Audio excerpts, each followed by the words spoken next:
Okay guys, today we have a video on Cameron's IS. It's an update. Hasn't been on the channel for a while for a reason. It's got a little bit of an issue. Well, it's got a couple, not just this going on. But basically this video, today we're going to talk about why you shouldn't buy someone else's project car that's been kind of molested and messed with and had a lot of life cycle changes, and why you should really think about what project car you're buying and what reason and what end goal you're looking to get, because Cameron has kind of turned this car into a major money pit and he doesn't even drive it. It's sitting here on the side of his house. It looks like this, so yeah, it's got a lot of issues. It's a pretty good driver when it does start, but yeah, it's got major issues. So today we're just going to go over what Cameron has spent in about 9 months of owning, or whatever, a year now or something, close to a year of owning this IS, and buying it as a pretty solid car, we thought, and then it kind of turned into a money pit. So yeah, this is just kind of a lesson to be learned about buying someone else's project car. So yeah, we're just gonna get right into what he spent on the car total. So first, the base price of the car was $6,600. Next big thing was the tires. He spent $571 on those, on these, what are they? They're Goodyears. This one is a Goodyear actually, because he bought a set of Yokohamas, and then this one popped like a week later. It sucked. So maybe he spent more than that, I don't know. Other big thing he had to do was a whole kind of engine refresh on a lot of the seals and the timing belt. So that was $649.87 for valve cover gaskets, crank seal, VVTi gear, rebuild kit, water pump, drive belt, timing belt, cam gear seals, timing tensioner, and idler pulleys. He had someone else do that, but we did the valve covers ourselves. We have a video on that. And another thing we did under here was we replaced the radiator with radiator hoses. That was like $180 for the coolant and the hoses and the radiator. So it wasn't crazy, but he has spent a decent amount of money under the hood. He also did buy this intake, so we've done that. It had a cold air intake on it when he first got it. He also has a grill for it. He hasn't put on it yet. Another thing he has spent a lot of money on was the belt trim moldings. They're not on the car yet, but he spent a few $100s buying those on eBay. He also had to buy a floor jack just to work on the car because he didn't have a jack before that. I can't believe that. He also spent money on the wheels. He had to buy these wheels, and they look really good. Like, come and look at this one. He spent money on this. They were only $130 for the set though, so it was pretty cheap. He also spent like $300 or $400 on a bunch of random suspension parts. We have a video on that. We had to go to a super wet and drenched pick and pull to get parts for that. He also did this is actually pretty good. He redid this whole dash himself. It's pretty impressive. We have a video on that. Looks pretty good. Common problem on these ISs is the super sticky dash gets all scratched up. So yeah, then there's a ton of miscellaneous stuff. Door belt trim, yeah, I mentioned that.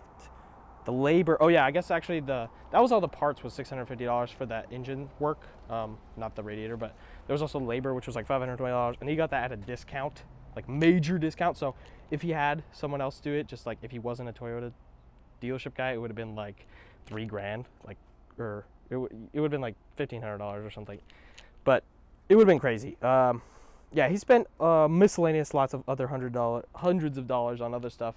Other stuff that we've done to the car though, so yeah, we did a whole suspension video. He's had to fix the alignment a million times because it had terrible control arms and suspension that was on it originally. If you want to come to the back of the car,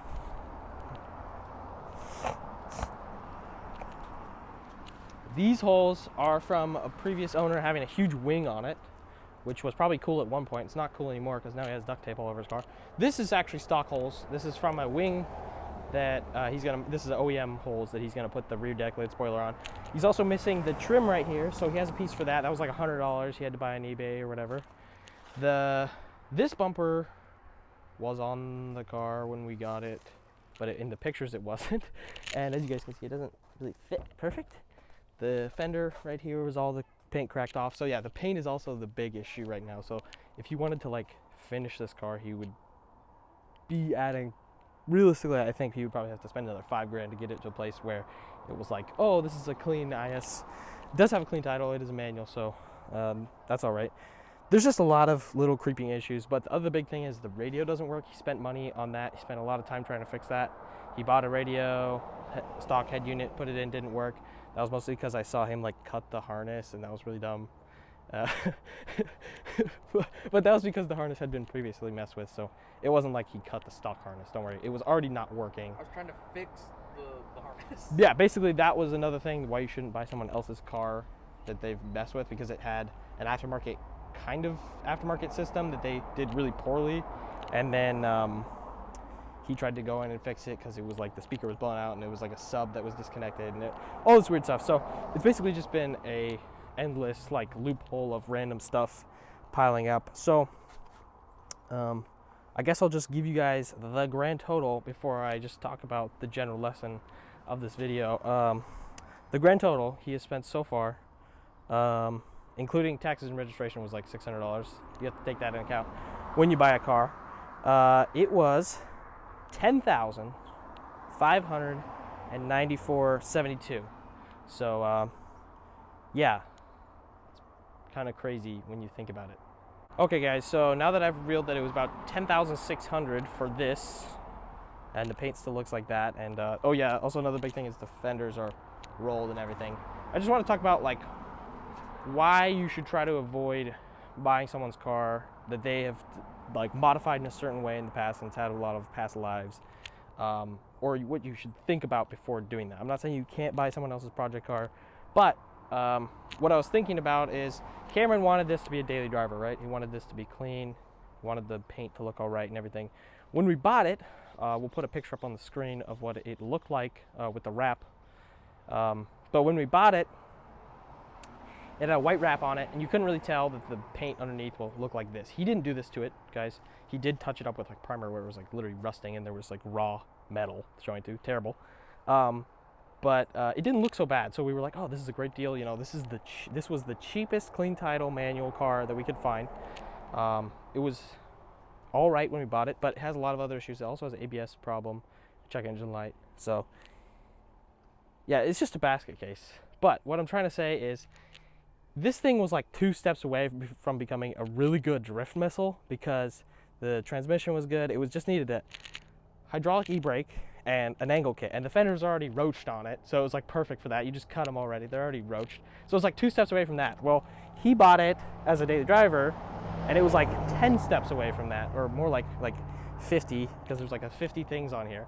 So you just think about what you're trying to do when you're buying a project car and where you're going with it, because even if he was like, oh, I want to do a turbo build, the engine was totally fine. Why would you want to do a turbo build in this car? Maybe you look for an IS that has a blown up engine if you want to do a big turbo, and this would be a great candidate for a drift missile. Like I said, the fender liner was even missing. It was like perfect. It was ready to go. You just need to put that angle kit in there and you're ready to go.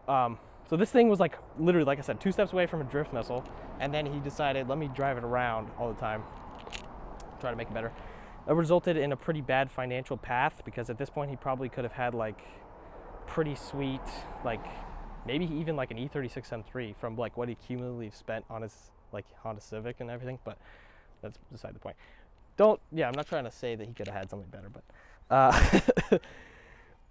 that's just the reality. You have to think about and really look at what you're about to buy and think about what have the other people that own this car done to it. Even though it had a clean title and everything, it obviously had a past life where it was kind of, I don't want to say beaten on, but it was used. Yeah, neglected maintenance wise, definitely, mechanically. So you know, when you go and you want to buy a daily driver, save that $2,000 extra like at the time of purchase and spend like $9 grand on something instead of $6,600, and then be like, oh wow, I started with a car that was almost perfect, right? Because that was the market that we were in. I think they've kind of chilled out a little bit almost, but just spend more when you buy a car to get a better car at the beginning, because you're going to end up spending a whole lot more money and be way farther away from your end goal if you're trying to do something like this. But if you're looking for a drift missile, this would have been perfect. So yeah, same thing applies with if you're trying to buy an old Beamer or old, you know, Mustang or whatever. It'd be totally fine. Or it'd be totally the same case if you were buying a car that was like $3,500 E46 and it was like roached out and you're like, oh wow, this thing's so cheap, it's such a great deal. Well, you're end up spending way more money than you would have if you just bought like a $6,000 one at the beginning and been like, wow, I started with this old lady car. Like, it was driven by some old lady, but it was really great. So just think about how far away the car is from your end goal before you purchase it. And you're gonna end up saving a lot of money. And yeah, I like working on my own car and everything. But even when you work on your own car, you're gonna spend a ton of money doing it, because parts are expensive, and some things you just can't do or don't have time. So he's also spent a ton of time on it, which is kind of the most unfortunate part, that it's now sitting here on the side of his house and he has to drive an 85 horsepower toy car.